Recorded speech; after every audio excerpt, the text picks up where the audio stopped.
What's up, Pack Nation? It is Pack here, and in today's video, I'm covering the third roster update of NBA 2K20. Sorry, I'm a little late. I'm 3 days late for this. I was out of town, but I'm back now. Before I get this video started, if you're one of the 75% of viewers who watch these videos and is not subscribed, don't be lame, be an OG. Join the Pack Nation and subscribe. Let's get this video started. Always with the Philadelphia 76ers with Josh Richardson. He actually goes +1 from an 82 and 81 overall. He is a 16.1 point per game scorer. A little worse than last year, but pretty much on the same pace. A better field goal percentage than the year before. And the year before he was like in the 80s overall. So I think that's fair for him. But the player on the Sixers to talk about is James Ennis. He was a 75 overall, but now he's a 78. I know it says 77 on top right, but on the bottom is where the actual rating is, because we're on start today. Averaging 7.4 points per game, 3.5 on good field goal percentage, an amazing 3-point field goal percentage of 42.3% field goal percentage. And that is not even indicative, because that 7.4, that's recent. Like, before, he was not doing anything. He just started to get a little more scoring. So that's why his numbers have been going up slowly. He's honestly been balling out. 78 overall on this team, the sixth man of the team essentially. And that's good for him. Honestly, the Sixers are doing even better than they were before because of the bench really stepping up, and he's part of that. The next player is Giannis for the Milwaukee Bucks. Giannis is +1. The human alphabet now is tied for the best player in the NBA, which means he is contention for the MVP again, for a good reason. Look at this dude. 30.8 points per game, 13 rebounds, 5 assists on amazing field goal percentage, and even better 3-point field goal percentage ever in his career. Like, yeah, besides his rookie season, which he didn't really shoot that much. So, yeah, 31.6% for him is amazing 3-point wise. Yeah, Giannis is actually ridiculous. And they have tied the best record with the Lakers in the NBA. So if he wins MVP, I would not be surprised. Only 25 years old. Giannis is insane. Eric Bledsoe goes -1, but I think this is fine. Chris Middleton just came back, so obviously his numbers are not going to be like as good as they were. But still, Eric Bledsoe is good. He's still a good defender, getting the buckets, getting assists. Like, he's doing everything he needs to do for the team. George Hill goes +2 as a 79 overall, now the 4th best player on the team, tied with Brook Lopez. His role is basically what Malcolm Brogdon's role was. So that's awesome for him. Almost an 80 overall again. He's been a part of some really good teams. He's always been important to every team he ever plays for, so I'm happy that he's doing good. He's almost an 80 overall for this team again. Also, Ersan Ilyasova goes +2, so that's good for him too, from a 76 to a 78. For the Bulls, not much. Thaddeus Young goes -1. For some reason, he says he has no idea why he's doing worse than usual on this team. I think it's because they already have Lowry, that he doesn't know like what to do with it, but I think he'll figure it out soon enough. And then Thomas Satoransky goes +1. This boy be killing it for my fantasy team. 9.4 points per game, 3.2 rebounds on 5.2 assists. On worse field goal percentage than last year, but his 3-point field goal percentage is still pretty good.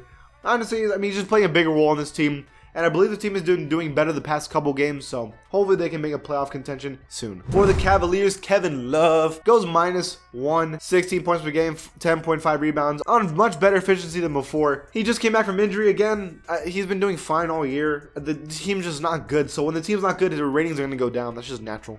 Tristan Thompson goes +1 from an 80 to an 81, and he's only 28 years old, believe it or not, and this is the best he's ever played.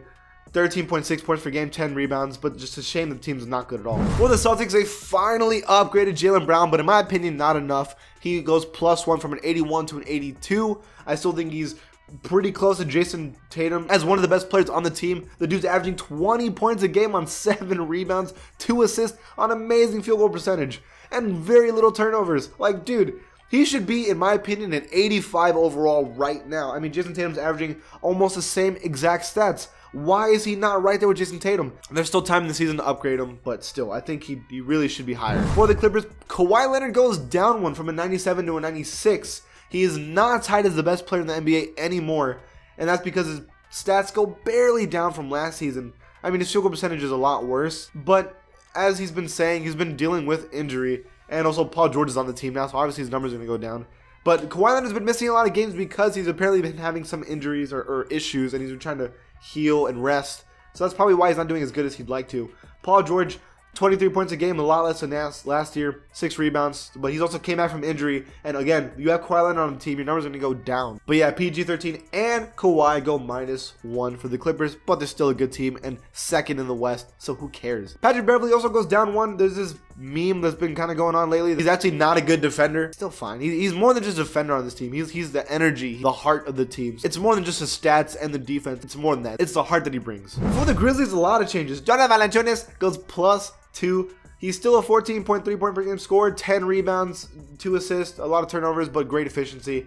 The thing about him is that he's consistent and he's good. So +2. He's now considered the second best player on the team, ahead of Jaren Jackson Jr., but behind John Morant. Speaking of John Morant, goes +1. Now considered officially the best player on the team, even though he's injured. But I mean, at the moment, he's rookie of the year, unless Zion comes back and is amazing. He's rookie of the year. Brandon Clark's been going up from 12 points per game, 6 rebounds, great, like amazing efficiency. We're talking like 63% field goal percentage on amazing 3-point field goal percentage. Like he's been doing stupid good, and that's why he's an 80 overall for the Grizzlies. And he was a +2. He was a 78, now an 80 overall for the team. He has been awesome. For the Hawks, really no changes. The only thing is that now the team has Chandler Parsons. That's it. He's on the team now. For the Heat, Bam Adebayo, who's obviously the second best player on the team, goes +1 from an 82 to an 83.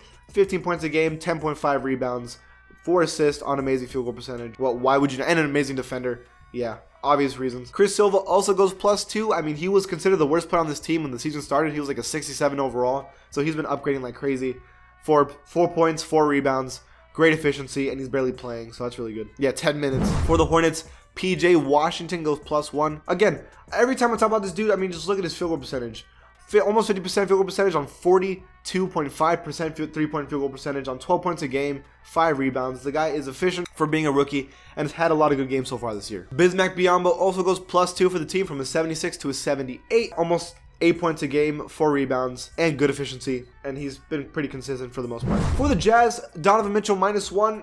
That's fine. The team's kind of been losing some games, but I think that they'll kind of get it together later on. He's still averaging 25 points a game, 5 rebounds, almost 4 assists on pretty decent field goal percentage, so I'm not even worried about him. Mike Conley, though, goes down again, -1 for him to an 81 overall. Only averaging 14 points a game, considering last year he was averaging 21, and then his field goal percentage is terrible. 37% is so bad.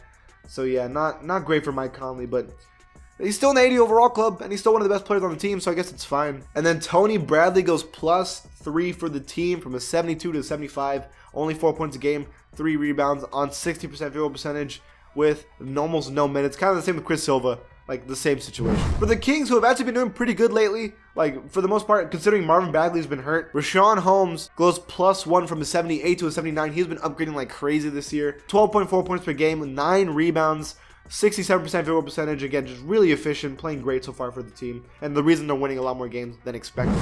For the Knicks, Marcus Morris goes +1 to an 80 overall club. RJ Barrett goes -1, and that's really it for this team. Again, they're losing. Marcus Morris is getting 19 points a game. It's almost 6 rebounds on okay efficiency, not great. And then RJ Barrett is probably the second best rookie in this class right now, besides obviously Zion Williamson. But 14 points per game, 5 rebounds, 3 assists.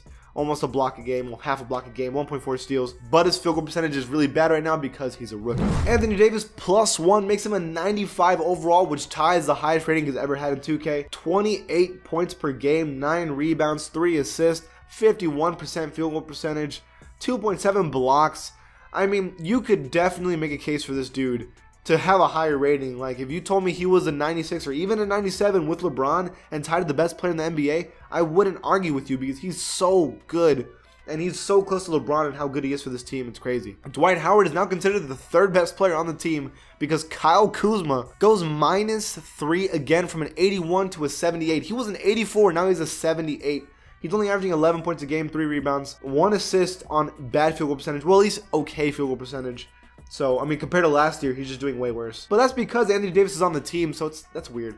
That's tough. JaVale McGee goes +2 to an 80 overall.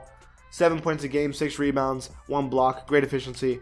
I don't think he should be an 80 overall, but still, neither do I think Dwight. I mean, he's 7 points a game, 7 rebounds. Same situation with Dwight. For the Magic, Evan Fournier goes +1 from an 80 to an 81. Has been amazing for the team scoring wise, almost 20 a game and great efficiency, good 3-point field goal percentage. Like, he's been awesome for the team, and I wouldn't even be surprised if his rating should go up even a little more. Jonathan Isaac goes +1 again. He has been upgrading like crazy. 2.8 blocks a game, the block leader of the NBA right now. 12.4 points per game. He's been awesome for the team. Aaron Gordon goes -1, leaves the 80 overall club for the first time in a long time. He's been struggling with 13.8 points per game on whatever efficiency, like not great. And then Marco Fultz goes +1, which is awesome for him. What a comeback story for Marco Fultz. He's been doing great. For the Mavericks, Luka Doncic again goes +3 from a 93 to a 96. He's been upgrading like crazy. One of the highest upgrades this year. He is 1 away from being considered the best player in the NBA in 2K. But 30 points a game, 10 rebounds, almost 10 assists on good efficiency, or at least decent efficiency. Sure, he's not a great defender, but it doesn't matter when you put up numbers like that, and you're the 3rd best team in the West with a team that, no, it hasn't been amazing. I mean, Porzingis has just been okay this year. And then Tim Hardaway Jr. has actually been upgrading a lot. Tim Hardaway Jr. goes +2 again, so 76 to 78. Even though he's only averaging 13.2 points per game, 2 rebounds, 2 assists on 43%, he's actually been doing way better these past couple games, and is the reason they've been succeeding. Like, he's been really, really good too. For the Nets, Spencer Dinwiddie +2. You love to see. He's been awesome, filling in the role that Kyrie Irving has left because he's been hurt. Spencer Dinwiddie has been awesome for the Nets right now, and is the reason they're still in a playoff situation.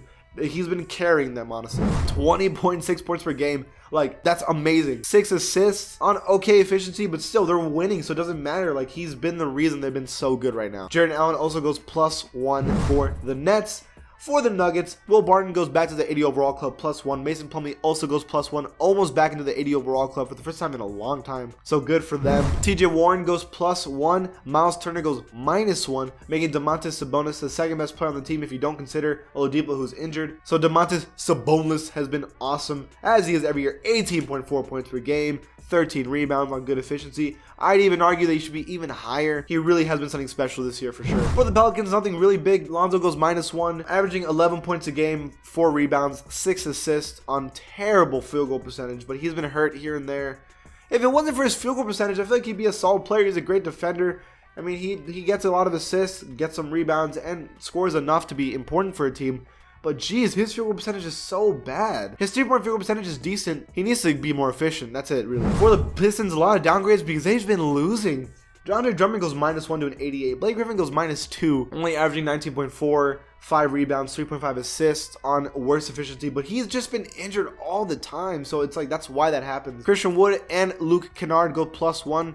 So now they're tied for the 4th best player on the team. But Luke Kennard, look at him, 16.4 points per game on pretty okay efficiency. I mean, 3-point field goal percentage is amazing.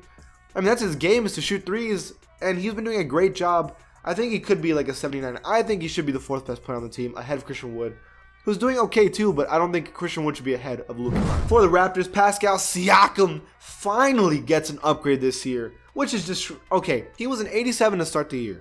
He goes +1, so now he's an 88, which I agree, he should be upgraded. But this is why this is stupid. Last year, he was a 17-point per game scorer on 7 rebounds, on good efficiency, like really good efficiency. This year, his efficiency goes down, but it's still okay, like still pretty solid. 25 points per game, 9 rebounds, like increasing like crazy. And they're winning a lot of games without Kawhi, and yet, he only goes +1? He should be, in my opinion, he should be a 90 overall. He really has deserved it this year. I'm surprised they haven't upgraded. It's disgraceful. And he's been doing this without Kyle Lowry for most of the season. Like, come on, 2K. For Fred VanVleet goes +3 from an 80 to an 83. Who would have guessed that he's been doing this good? 18 points a game, 7 assists, 4 rebounds on okay efficiency, but his 3-point field goal percentage is great. He had 2 steals. He's been awesome for the team. I think he was like a 77 or 76 at the start of the year. Now he's at 83.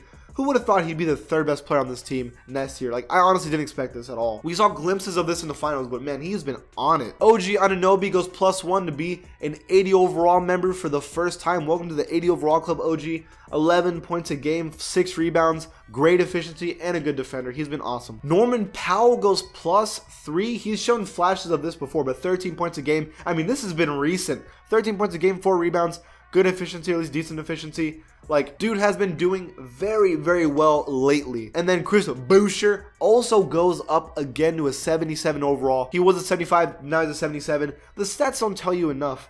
Yes, 5 points a game and 4 rebounds is not great or anything, but it's just the defense he's been playing, and he plays important minutes too. For the Rockets, James Harden goes +1 for obvious reasons. I mean, do I even need to show you the stats? Almost 40 a game. Like, that's That's next level stuff. 6 rebounds, 7.5 assists on whatever efficiency, but who cares because they're winning. Like, he's just so good. He's the main offense, and it's been crazy for him. For Daniel House Jr. keeps going up, and that's awesome for him. 75 to now 77 plus 2. What a steal the Rockets got with this guy. 12 points a game, 4 rebounds. He's been very important for this team on pretty good efficiency. Like, that 3-point field goal percentage is insane, 44%. Yeah, he's been very good for the team. For the Spurs, Dejounte Murray goes down, and I gotta be honest, I agree. He's not aggressive, and I don't know what it is about him, but he's just like, he's doing as good as he was before. It's just, I don't know. He needs to score more if we want to do anything in the West and even compete for a playoff spot. Like, he needs to score more. He really does. Jakob goes up 1 because I started the year saying he was terrible, and he has changed my mind real quick. He's been awesome lately. 6 points a game, 6 rebounds, 1.3 blocks a game on great efficiency. I mean, he surprised me how good he could turn around a season like that. He's been good. For the Suns, no change at all. For the Thunder, Danilo Gallinari goes +1, averaging 13.3 points per game, has been one of the most important scorers for this team. Shai Gilgeous-Alexander goes -2, so now he's an 81 overall. He was the second best player on this team at one point. Now he's the 4th best player, so he's been dropping. But still, 19 points a game, whatever efficiency, but still good assists, good rebounds. Like, he's been solid for the team. And they're in a playoff spot right now. They're in a playoff position. For a team that nobody took seriously, they've been doing okay, obviously because of Chris Paul, but still, they've been solid. Now for the Timberwolves, Josh Okogie goes -1, and that's really it. Nothing special for this team right now. They've been pretty much the same. For the Blazers, a lot of changes, even though they haven't been winning.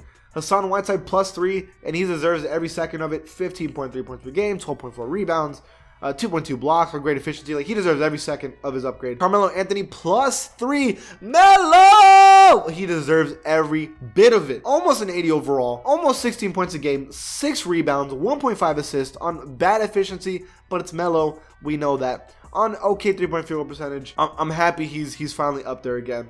I don't think he'll get 80 overall, but I think he's where he needs to be. Also, Scout Labissière goes +3 from a 72 to a 75 because he's been doing good lately. For the Warriors, Draymond Green goes -2, 8 points a game, 6 rebounds, 6 assists on bad field goal percentage. He is literally averaging those Lonzo Ball numbers, to be completely honest with you. And Lonzo Ball is a 70, like 8 overall? I'm not saying Draymond should be that low. I mean, we know what he does. It's the energy. He does the little things. He makes sure the system works for the team, but still, it's a low rating, and I'm not going to be surprised if it goes even lower later. Also, Eric Pascal makes the 80 overall club for the first time, +1 for him, and good for him. He deserves every second of it. 17 a game, 5 rebounds, 50% field goal percentage. Yeah, he's been awesome for the team. He really has. And finally, for the Wizards, Roy Hachimura, +1. He's been the second best player on this team for sure right now. And the last person to talk about is Jordan McRae, who goes +4, the biggest upgrade for this roster update, averaging 9 a game, 2.4 rebounds, 2.8 assists on good efficiency for the team. And that's it. They're not winning, but he's been doing a good job. And that's it for this roster update. A lot of changes, like there was like 65 changes in this video, and that wasn't even all of them. What do you guys think? Did 2K mess up any? Leave it in the comments below. And if you like my channel, give it a sub, and I'll see you guys next time.